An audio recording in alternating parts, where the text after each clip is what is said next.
as far as you mentioned, you're doing more with treating clients now.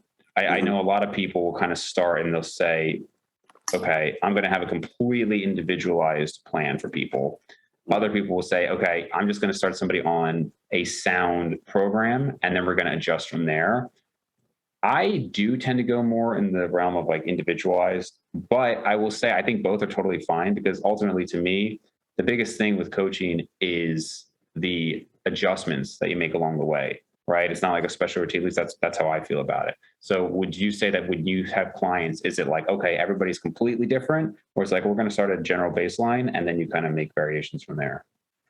Well, to answer that, I definitely have a style of programming, I would say, but that in terms of how it gets applied to the individual just depends upon the individual and what, how many days they can go to the gym, what have they responded best to in the past in terms of frequency, volume, things like that. Have they trained at all?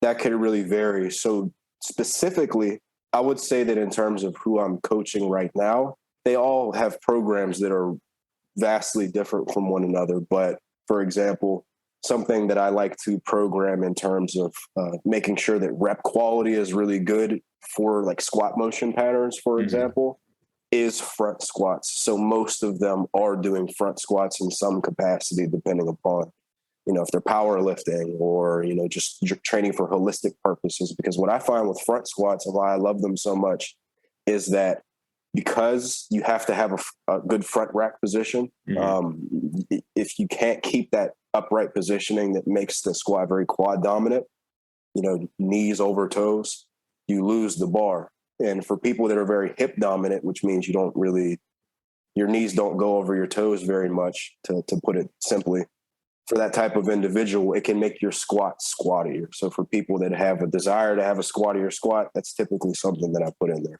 Yeah. For example. Okay. In terms of, I know we see huge variations in terms of the amount of volume and frequency that people are prescribing. Like Jeff and natural hypertrophy both have pretty high volume. I mean, natural hypertrophy is doing, I think he said 6 days a week, like 2 to 3 hour workouts. Jeffrey is doing like 20 to 30 sets per body part, it seems like. So where do you fall in that? I would say personally, I'm someone where I tend to look at the whole volume versus intensity conversation from a more nuanced perspective, just because I realize that high volume for me and high volume for someone else may be different. Sure. 20 sets for me, it's way too much. But for more than one person that I train, that's like not even scratching what they're capable of or what they need to grow, for example. So yeah, I'm more of in the camp of do what the person needs and kind of go based off of that. I ascribe to certain things. Like I have opinions with strength and conditioning for sure, but things like that, like volume prescriptions, I'm not doing my due diligence, I feel, if I'm not making that individual based upon the person. For me personally, I don't like high volume. Yeah. I mean, I don't like high volume, and it's not, I mean, I've tried it many, many times. I never personally got much out of it, and I've done it concurrently, meaning I've said, okay, this body part is going to get high volume and other things are going to get lower volume.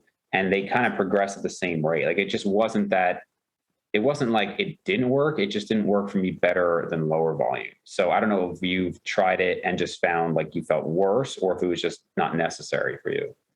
I've found that what it does very well, what I can give credit to it for, is that it makes my conditioning very, very good.